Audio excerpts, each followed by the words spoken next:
It's obvious now what they're doing and who they work for.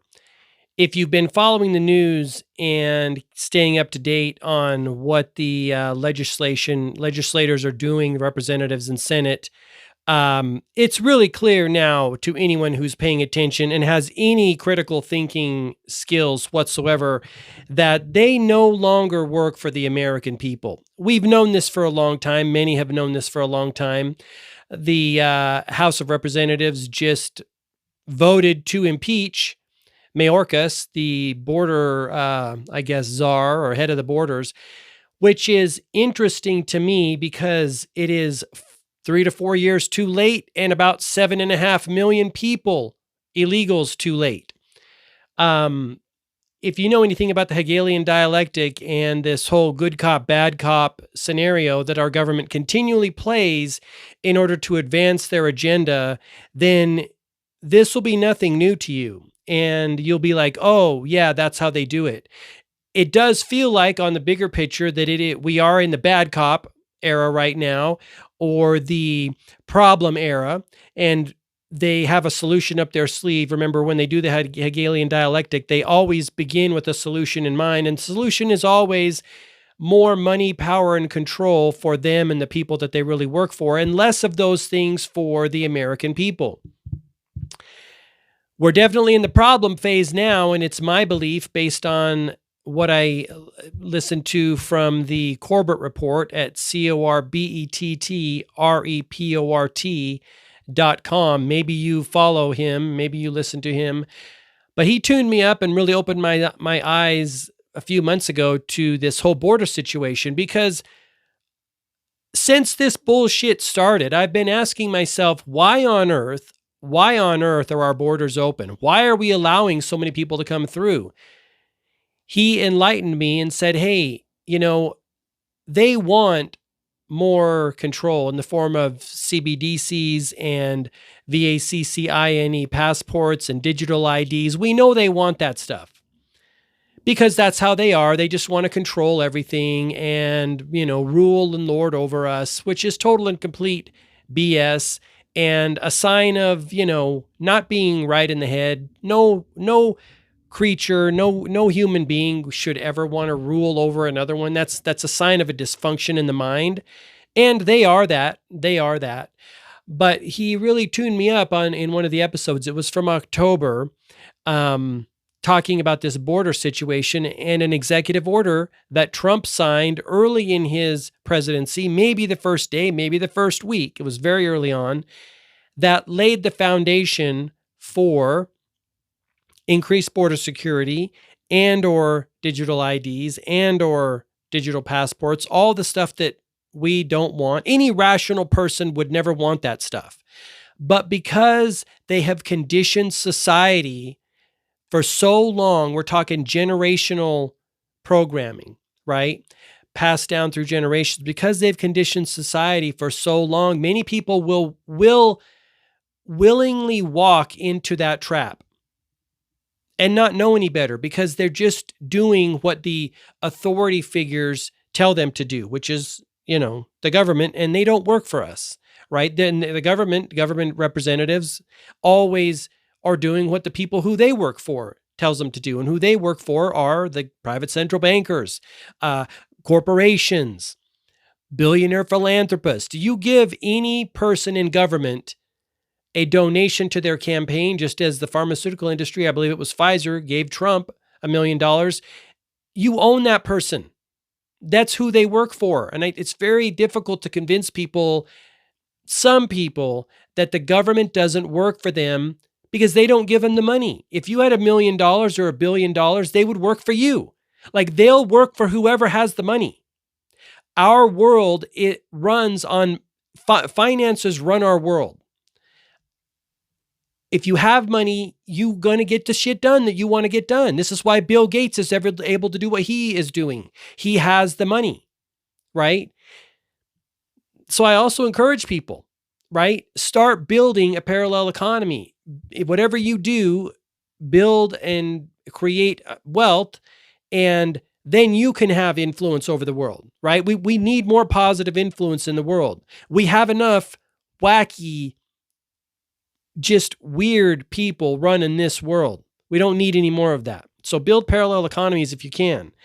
But I'm going to talk briefly about the Mayorkas thing and the stuff going to Ukraine. The Senate passed another $95 billion bill to Ukraine. Now, apparently, it's going to go before the House, and we'll see what happens. But let's talk about immigration first. I am on homeland.house.gov, and I'll put the link in the description down below. It looks like, based on these numbers, which is mind-boggling, that since President Biden took office, there have been 7.5 million encounters nationwide and 6.2 million encounters at the southern border. And I saw another figure up here that said of the 3.2 million encounters nationwide, that's just this fiscal year, 169 individuals on the terrorist watch list. Again, I will reiterate, there is no reason our borders should be open, and there's no logical reason they could give us other than, oh, these people need amnesty. But again, referring back to the Corbett report and the Hegelian dialectic, problem, reaction, solution. The solution is they want more power and control over us. They want us in all those things, CBDCs, vaccine passports, all of the stuff, digital IDs, all of it. They want us in that stuff because they're easier to control that way. That's the solution. The problem then is let's flood the border with people, with illegal immigrants and potential terrorists and potential criminals, many of which are starting to go down in the United States. We're starting to see criminals from other countries do bad things to American citizens. Over in Great Britain, it's starting to happen as well. I just watched a video from Katie Hopkins talking about Abdul Aziz. I didn't know that story. I don't follow that story, but I guess he's a super bad guy, was doing all sorts of bad things in England and causing all sorts of trouble. And he's an immigrant, right? A bad guy coming into a country from another place to do harm. But they want that. They need that because that's the problem. That is the problem that is going to aggravate Americans. And Americans are going to be like very, very open to the solution because they're going to be reacting. You remember problem, reaction, solution. Americans are starting to react. Now it's our job now to know their bullshit. It's not hard to figure out what the Hegelian dialectic is and see it played out through history. Let me just do a recap here. We'll go back in history. After 9/11, 9/11 was the problem. But the solution that they always wanted was more surveillance, more control over us. And so that happened so 9/11 was the problem. Americans reacted by saying, oh my gosh, we got to stop this from happening ever again. The solution then was the Patriot Act and the Department of Homeland Security. So government grew, we lost freedoms and civil liberties, and they got what they wanted. We cannot allow that to happen anymore. And it is very frustrating when I see American people in a lackadaisical state now. It's frustrating, and also I have empathy and sympathy for that. And I have compassion, and I try to be kind because I was once there. Anyone who is awake was once there. But we're nearing a critical point in time now where if people don't see what's happening, they don't want to see what's happening. And or the level of indoctrination and lies are so deep and profound for that person that it's difficult. Again, I try to have compassion, but it does become very frustrating when I meet people and see people that don't even want to know. Like they don't even want to do any research. They won't even watch a 1 minute or 2 minute video. There is such a block, a psychological block there, that it is very frustrating, especially when those of us who are more awake than others. I believe that there's no one who is like complete. Maybe there are people that are completely awake, but I believe it's on a continuum and there's like more awake or less awake. And there's always more awakening we can do. And I've fallen into this situation myself. I remember when the part 2 of The Real Anthony Fauci came out, the phenomenal Robert F. Kennedy movie. And after watching part 1, I thought to myself, I don't really need to know anymore because it is a time investment. It is an energy investment. I get it. But they keep us so, many of us, so distracted with bread and circuses that we just say, oh, I don't need to know. I'm good. What's the point? We do need to know. We're talking about um, freedom and liberty and the pursuit of happiness and the most important fundamental things in life that our forefathers have given the ultimate sacrifice to acquire for us. And it happens all the time around the world. You don't want to lose this. You don't want to lose it by saying, oh, I just don't want to know. Oh, I'm overwhelmed. Oh, I don't want to feel bad, or I don't want to live in a state of anxiety. I get it. But everything's on the line right now. So I don't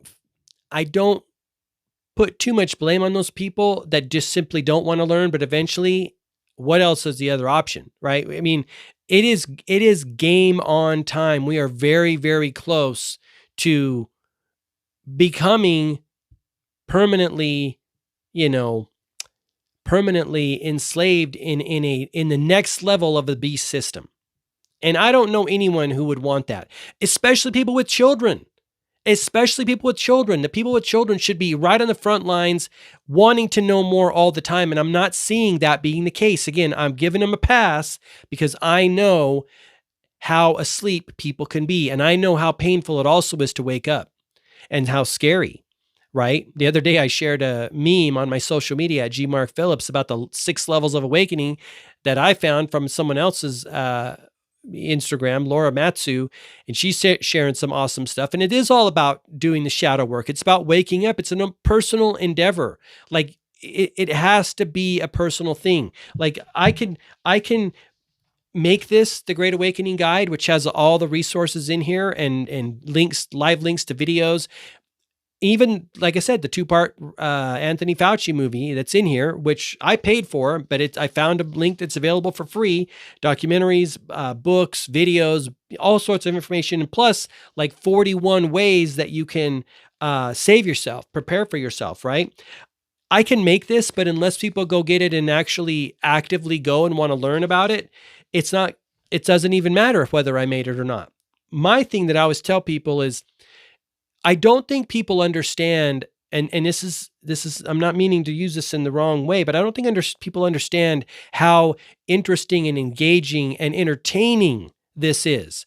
This is what's happening in our world is imagine the most wild, entertaining, engaging espionage thriller, spy thriller, horror movie, psychological thriller, adventure movie. This really is the hero's journey for all of us. Collectively, this is the hero's journey. Can humanity wake up in enough time to stop the a-holes from permanently enslaving humanity and doing the great taking, which I talked about in a prior episode? Visit thegreattaking.com to find out what David Rogers Webb has to say about how they plan to do their great reset. It is mind-blowing, back to what I said. Espionage, spy thriller, horror, psychological thriller, adventure. It's everything human beings want happening right now in our world.